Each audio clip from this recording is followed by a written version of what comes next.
This is candidate John. We're about to do an interview with a news station. Final press piece for the campaign.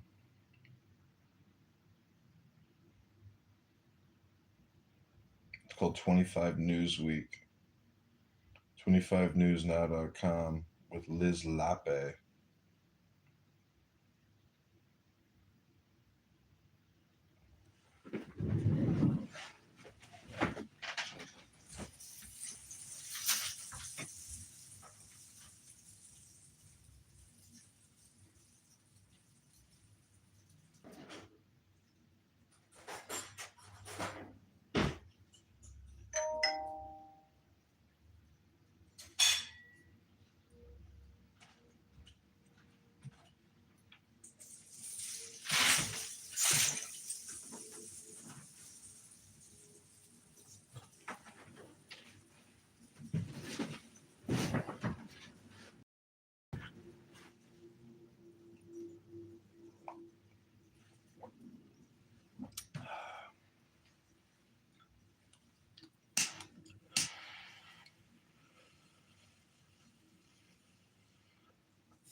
Everybody, this is candidate John. I'm about to be interviewed by the news.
And when their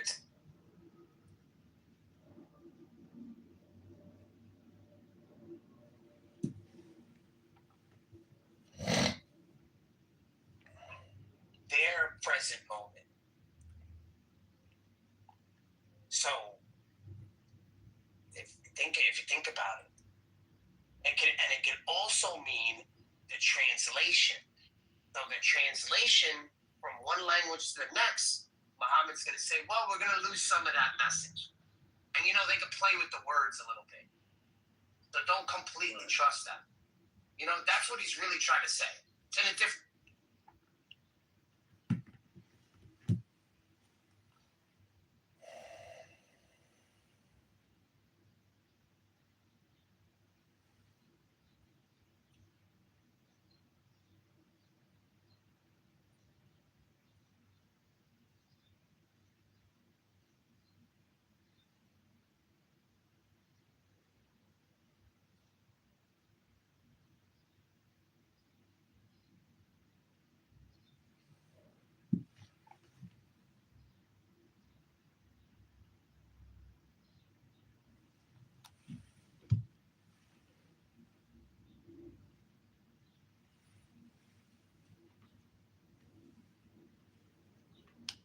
Recording in progress.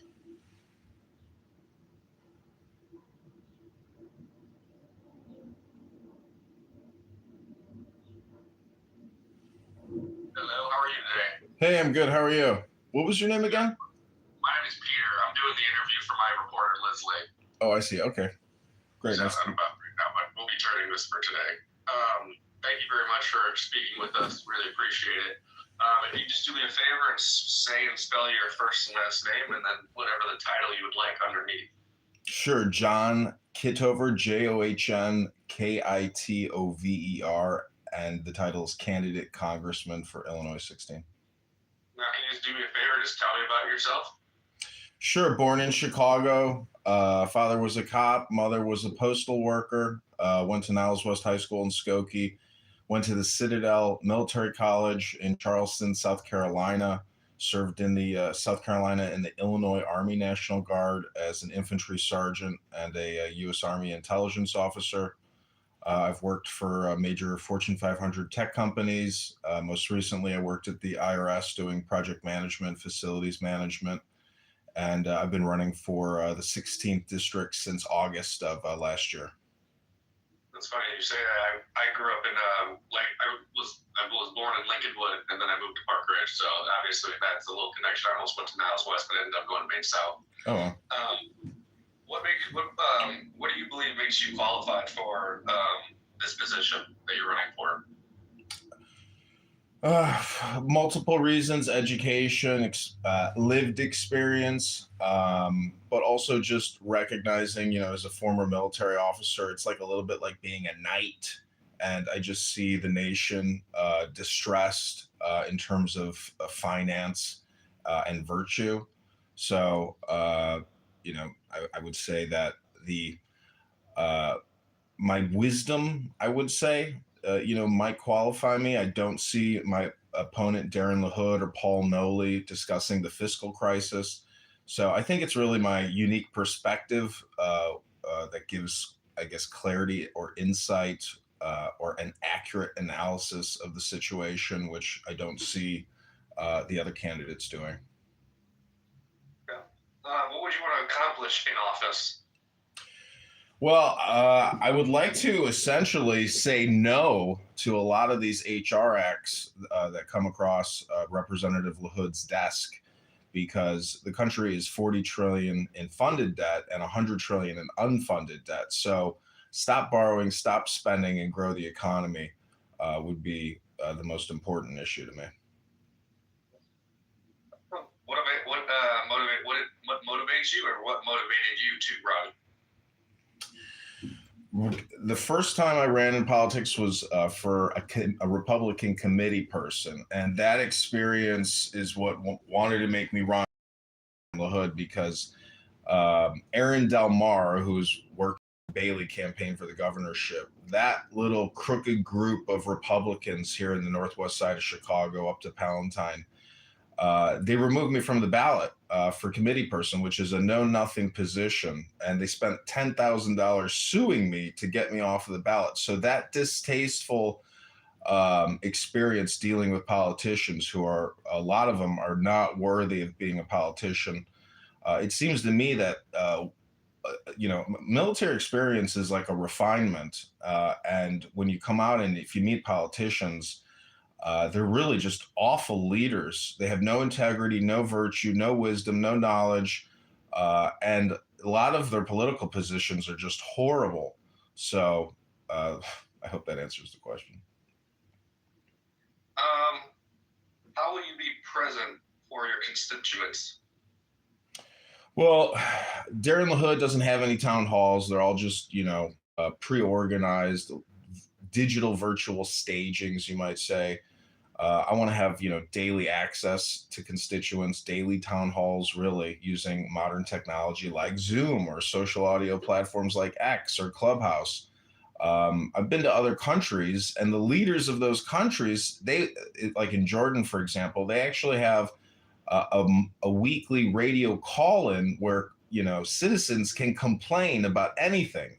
So I want to basically, run a complaint department and understand what the constituents are experiencing and expose it, categorize it, upload it so it's transparent, and bring some accountability to the office that Darren LaHood is not bringing any. There is no accountability there. You can use X to actually go through all of his yay votes on for HR X. In particular, the COVID-19 vaccine financial response, which was many, many trillions of dollars in debt created, the CARES Act, the HEROES Act, the SAVE Act, all those acts that Darren LaHood voted on, which mass manufactured the COVID-19 ZAV, the vaccine. No accountability there, no oversight. Pfizer, received $30 billion to generate these pre-patented vaccines. So I hope to bring transparency to the office of the 16th District for Congress. And touched it a little bit, but is there anything you would want to push for or not push for if you get elected? What I would want to push for really is integrity and responsibility, because no one, you, myself, no family, nobody runs their lives the way that the government gets away with running their lives. It's essentially an unlimited credit card. And every year we're spending 7 trillion, bringing in 5 trillion. So that type of behavior has to end. We can't spend more than what we bring in. And that's what I hope to, communicate, because a lot of this position is just communication. A lot of Congress people hang up their voter card and they don't even vote. They just vote on whatever the party tells them to vote on. So a lot of this position really is communication. And I've worked with the Ron Paul campaign back in 2013, 2012, when he was running for the president. So I have a lot of fiscally conservative, libertarian leaning principles. And so that type of education and communication, which is what I think most people want to hear. I think most people are libertarian, but because of politics, they're Republican or Democrat. So to me, it's an exciting opportunity to try to educate and communicate what I consider truths. And how we are out of alignment and not in compliance with the truth, which is that we are running a Ponzi scheme, which is a massive debt bubble. And we are not reining it in. We're not paying it off. We're just expanding it. And Donald Trump, unfortunately, though I like him, he's not fiscally conservative enough, in my opinion. If you want to save the republic, if you want to save democracy, we have to start saving and stop spending. If elected and you get to DC, how would you work with your Republican candidates, but also how would you work with your Illinois representatives, whether it's across the aisle or not, to make sure that you're doing what's best for residents here in the state? Well, I would vote yay on, I suppose, many, Republican initiatives, as long as that spending is effective and useful.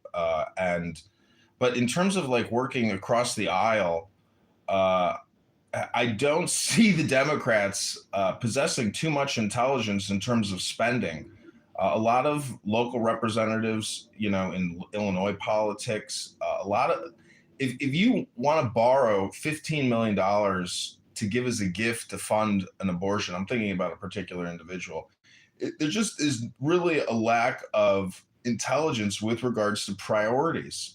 So I just hope to help Republicans prioritize spend, and I hope to essentially illuminate what Democrats are doing and where they want to spend the money. Because if we know where our taxes are going and there's really a lack of transparency there, we wouldn't be spending a lot of this money on a lot of these acts and a lot of the pork and earmarks that they stuff into the district. Like LaHood 2 weeks ago announced $16 million in spending in the district at a fire station, at a police station. He goes around, he says, I'm the magic man. Here's all the money for new projects, new programs, new infrastructure.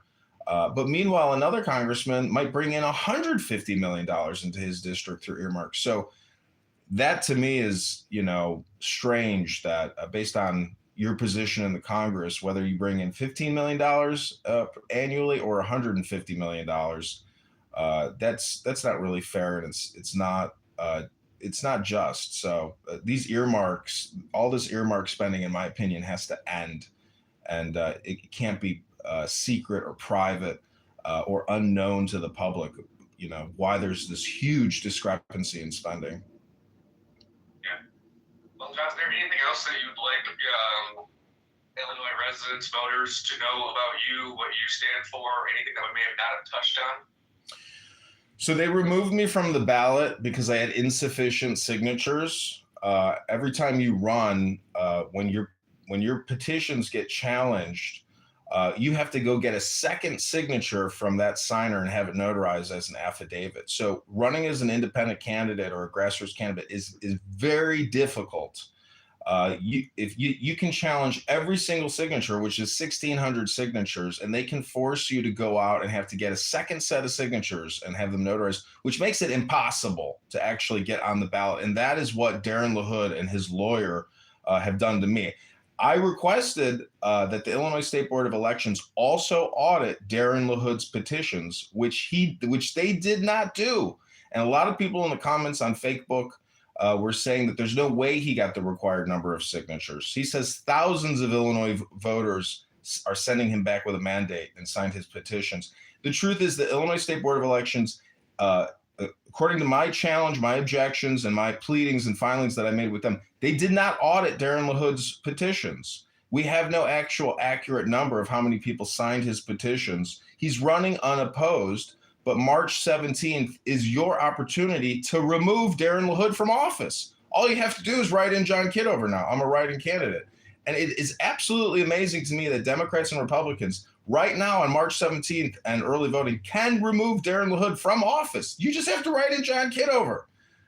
You can go to johnforcongress.com. You can go on Google, YouTube, just type in John Kitover, and you can see who I am. I've created tons of content since August, live streaming many thousands of videos, having many hundreds and hundreds of political debates.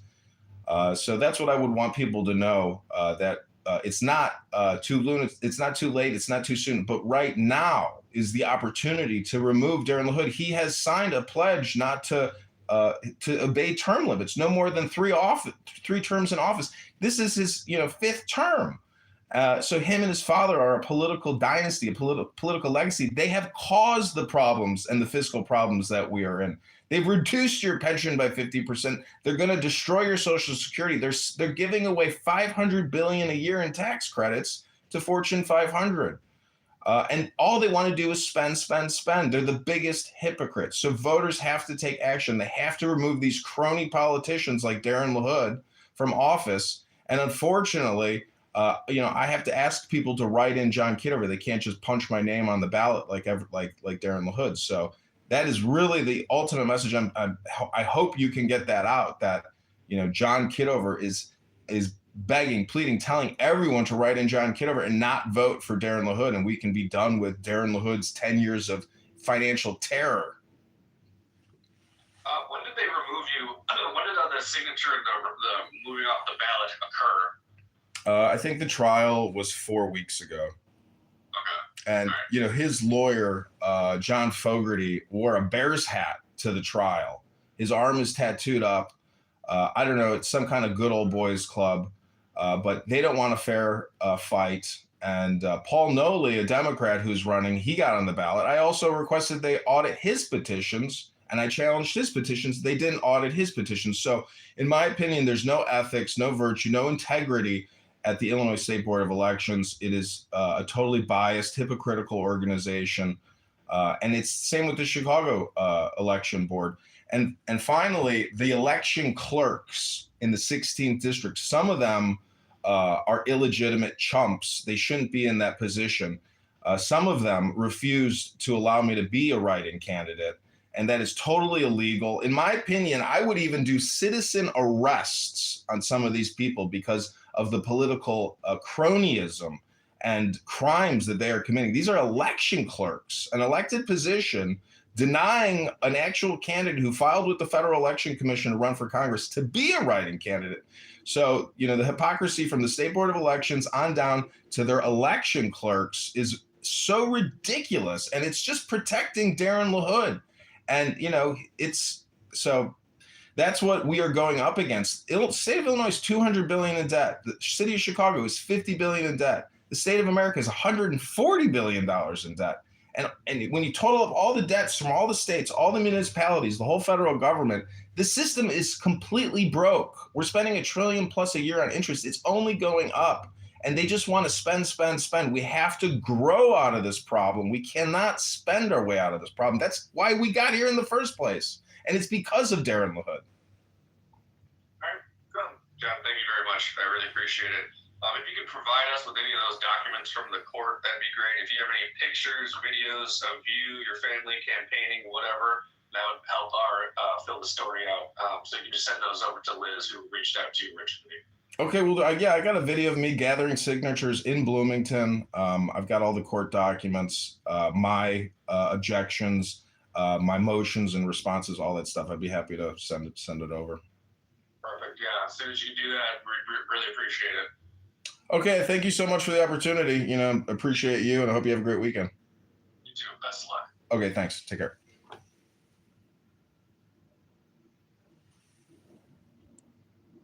All right, that's my interview against Darren LaHood.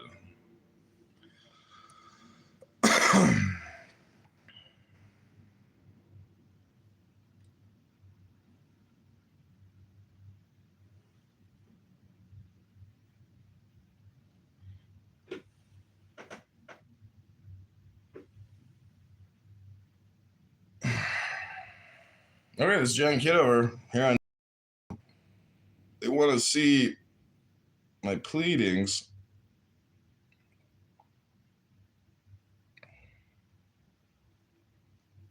What I'm going to do is share this on X.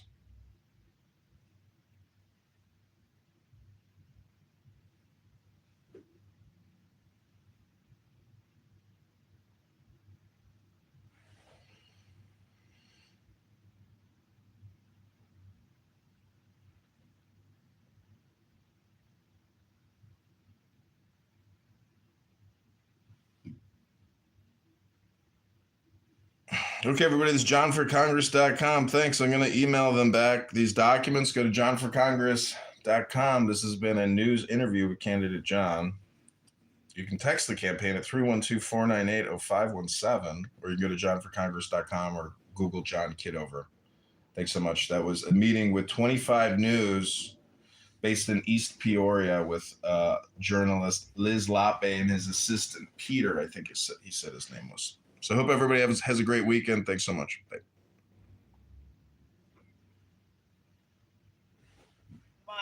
It's just rhetoric. Because if it's authentic, regardless, then saying, well, there's different grades of society, that's rhetoric. And he was like, Yeah. "Can you That's just just, you just bring that up to, I said, yeah.